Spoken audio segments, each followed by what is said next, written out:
Hello বন্ধুরা, কেমন আছো তোমরা? আশা করি সবাই ভালো আছো। আমিও আগের থেকে মোটামুটি একটু ঠিকঠাক আছি। তো ওষুধ চলছে আমার। আর বন্ধুরা, যদি আমার কথা বলায় তোমাদের যদি একটু খারাপ লাগে তাহলে প্লিজ মানিয়ে নিও, কারণ আমি সেভাবে কথা বলতে পারি না, গুছিয়ে কথা বলতে পারি না। তো সকালবেলা আমি সামনে একটু আমি ঝাড় দিয়ে নিয়েছি, তারপরে ঘরের পায়ে ঝাড় দিয়ে নিই। এটা হচ্ছে আমাদের পিছন, ঘরের পিছন। আর এটা দেখতে পাচ্ছ, এটা হচ্ছে বাথরুম, টয়লেট বাথরুম। আর তার পাশে সামনে দেখতে পাচ্ছ এটা হচ্ছে ছোট্ট একটা আখায় রান্না করার জন্য রান্নাঘর। তো বন্ধুরা, রাতের বেলায় খুব গরম লাগে, তো সেই জন্য রাতের বেলায় সিলিং ফ্যান আমি চালিয়ে শুই না, যেহেতু ছাদের থেকে যে তাপটা আসে না, ওই তাপটা পুরো সারা ঘরে গরম লাগে। তো সেই জন্য আমি টেবিল ফ্যান আমি চালিয়ে যাও, বেশ ঠান্ডা লাগে টেবিল ফ্যানে। দরজাটা খুলে রেখে, জানলাটা খুলে রেখে বেশ হাওয়া লাগে, খুব সুন্দর মানে রাতে ঘুমটা হয়। আর এখন তো সেরকম গরমও নেই, এখন যাই হোক কোনো কোনো দিন মেঘলা হচ্ছে, যাই হোক ছিটে ফোঁটা করে বৃষ্টি পড়ছে, সেই জন্য সেরকম একটা মানে গরম লাগে না, কিন্তু তবুও আজকের দিনটা আমি গরম পড়েছিল। তো বন্ধুরা, দেখতে পাচ্ছ আমি সব কিছু গুছিয়ে নিয়েছি, আর তার সাথে সাথে আমার ছেলেটাও আমার সাথে হেল্প করছে, বলছে মা আমি একটু হেল্প করে দাও। তো ও নিজে নিজে হেল্প করে, আমার ভালোই লাগে, যাও কিছু না কিছু কাজ করতে থাকে মাঝে সাঝে, আমার ভালোই লাগে। তো তারপরে আমি ঘরটা ঝাড়ু দিয়ে নিচ্ছি। ঘরে সেরকম একটা নোংরা নেই, কারণ সবসময়ের জন্য পরিষ্কার করা হয়, তো সেরকম একটা নোংরা থাকে না। তো আমার ছেলেটাও মাঝে সাঝে ঝাড় দিয়ে দেয় ঘর, কিন্তু বাচ্চা মানুষ তো সেরকম আর ঝাড় দিতে পারে না। তো তারপরে আমি চলে গেলাম আমাদের ঠাকুর ঘরে। এই ঘরে আমার কেউই থাকে না, শুধু ঠাকুর থাকে। আর এমনি যদি আত্মীয় স্বজন আসে, সেইভাবে বানানো হয়েছে যে আত্মীয় স্বজন আসলে পরে এইখানে থাকতে দেওয়া হবে, কিংবা আমরা থাকবো, হয়তো আত্মীয় স্বজন আমাদের রুমে দেওয়া হবে, সেইভাবে যাই হোক রুম করা আছে এক্সট্রা। তো তারপরে ছেলেটা আমার খিদে লেগেছে, বলেছে মা আমি হাফ বয়েল ডিম করে খাবো। তো বলছে ঠিক আছে, তাহলে আমি তাড়াতাড়ি করে বানিয়ে দিই, যেহেতু বাচ্চা মানুষ ওর তাড়াতাড়ি খিদে লেগে গিয়েছে। বললাম যে বাবু তুমি দাঁতটা মেজে তারপরে ব্রাশটা করে তুমি ততক্ষণ রেডি হতে লাগো, আর আমি ডিম তোমাকে সেদ্ধ করে দিচ্ছি। তো দাঁত মেজে চলে এসছে, আসার পরে ওয়েট করছে যে কখন ডিম দেবে। তো আমি হাফ বয়েল আমি করে দিয়েছি। হাফ বয়েল খেতে খুব ভালোবাসে আমার ছেলেটা। কালকে একটা দিয়েছিলাম, বলছে মা আমার একটাই আমার পরাণ ভরিনি, তুমি দুটো দাও। সেই জন্য আমি আজকে দুটো দিয়ে দিয়েছি।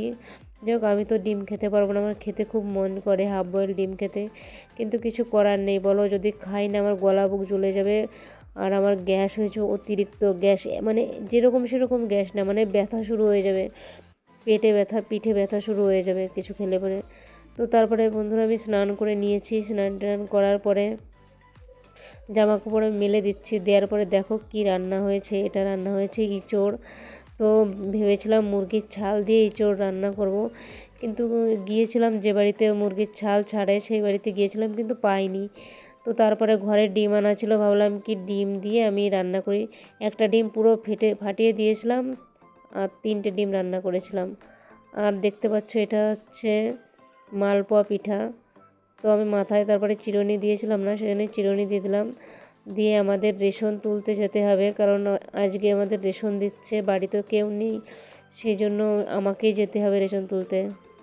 তো আমি স্নান করে নিয়েছি, স্নান করার পরে এখন যাব রেশন আনতে, দেখি কটা পর্যন্ত। তো দেখতে পাচ্ছ আমি স্কুটি নিয়ে আমি চলে গিয়েছিলাম। তো তার পরের দিন আমার ছেলের স্কুল আছে, তো আমি আমার ছেলের সাথে স্কুলে গিয়েছি, আমার ছেলের পরীক্ষা, তো সেই জন্য। আর দেখতে পাচ্ছ পুরো ফাঁকা, কারণ পরীক্ষা চলছে, তো সব বাচ্চারা আসে না। আর এটাই হচ্ছে, আসে না বলতে গিয়ে এক একজনের এক এক দিনে পরীক্ষা থাকে। তো দেখতে পাচ্ছ বন্ধুরা কত সুন্দর এদের খেলার জায়গা, স্কুলের ভিতরে পার্ক আছে, তারপরে সুইমিং পুল আছে, যারা যারা সুইমিং শিখতে চায় তারা এখানে মানে নাম দিতে হবে সুইমিং শেখার জন্য। তো আমার ছেলেকে আমি সুইমিং শেখার জন্য আমি যাই হোক আমি ভর্তি করাইনি। আর দেখতে পাচ্ছ কত সুন্দর নাজারা স্কুলের, খুব সুন্দর। তো একটা বউয়ের সঙ্গে মানে একটা মানে দেখা হয়ে গিয়েছিল এখানে স্কুলের একটা মায়ের সঙ্গে, বাচ্চার মায়ের সঙ্গে দেখা হয়ে গিয়েছিল, তো তার সঙ্গে একটু কথা বলে নিলাম। তো তারপরে দেখো আমার ছেলেটা চলে এসছে, আগে আগে চুপ করে বসে আছে। আর এটা হচ্ছে সরস্বতী ঠাকুর, এখানে সরস্বতী পুজো হয় প্রত্যেক বছর স্কুলে। তো দেখতে পাচ্ছ এটা হচ্ছে আমার ছেলের স্কুল। তারপর আমি চলে গিয়েছিলাম একটু হসপিটালে, তোমাদের বললাম না আমার শরীরটা খারাপ, আমি হসপিটালে চলে গিয়েছি। তো সেখান থেকে আমাকে ওষুধ লিখে দিয়েছে, দেখো কি কি ওষুধ দিয়েছে এবার। বলছে যাই হোক আমার ইনফেকশনটা অতিরিক্ত হয়ে গেছে, সেই জন্য আমার একটু লম্বা ডোজের মানে ওষুধ খেতে হবে, আর স্বাভাবিক হতে অনেক টাইম লাগবে। আর লিভারের একটু প্রবলেম আছে আপাতত, যা কিছু খেতে পারছি না, আর ব্যথা করছে পিঠে, আর সিস্ট তো আছেই, আর ইনফেকশন আছে। তো আজকে অনেক প্রকারের ওষুধ দিয়েছে, এই একটা ওষুধ দিয়েছে, তারপরে এই ওষুধটা দিয়েছে, আর এটা তো আমি আগে খাচ্ছিলাম, যাই হোক এটার পাল্টায়নি, আর এইটাও পাল্টায়নি, এই দুটোর একটাও পাল্টায়নি, আবার নতুন করে দিয়েছে।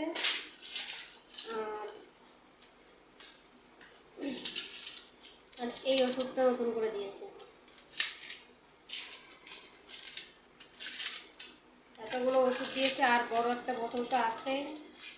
আর আসার পথে এই পেট ঝাড়ু লাগানোর জন্য, নোংরা টোংরা পরিষ্কার করার জন্য, মানে পেটটা একটু ছাপাই করার জন্য এইটা নিয়ে এসেছি। কেমন লাগছে বলো। আর স্নান করার জন্য একটা মগ নিয়ে আসলাম, কারণ মগটা ফেটে গিয়েছে, তো সেই জন্য এই মগটা এনেছি। আর ছেলের হচ্ছে জলের বোতল খারাপ হয়ে গিয়েছে, ওর মাসে মাসে একটা জলের বোতল লাগে, কারণ বোতল এমনভাবে জল খায়, এই পুরো না এইখান দিয়ে হচ্ছে পুরো মানে কেমন যেন চ্যাপটা চ্যাপটা হয়ে যায়।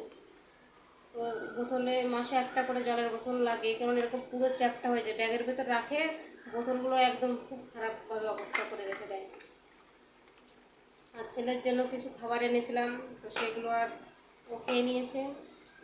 তো বাড়ির থেকে আমি অল্প কিছু খেয়ে গিয়েছিলাম, বেশি কিছু খাইনি, সেই জন্য এখন দেখি স্নান টান করে কিছু খেয়ে নেবো।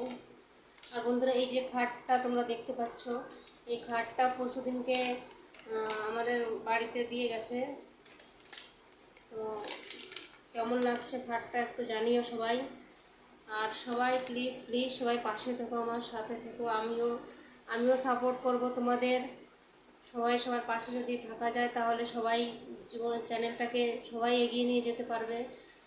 কারণ তোমরা তো আমাদের এক ফ্যামিলির মতোই না সবাই, আমরা তোমাদের ফ্যামিলি হতে চাই, তোমরা আমাদের ফ্যামিলি হতে চাও। সবাই সবার পাশে থাকো। আর অ্যাকচুয়ালি কি জানো তো, কারণ মেয়েদের তো নিজস্ব কিছু কিছু করার দরকার, ইনকাম করার দরকার, কারণ যদি নিজের ইনকামের টাকা একটা অন্যরকমই ফিল হয়, তোমাকে কৈফিয়ত দেওয়ার মতন কেউ থাকবে না যে তুমি সেই টাকা দিয়ে কী করলো, নিজের হাত খরচার টাকাটাও তুমি যাই হোক তুমি কিছু করতে পারবে।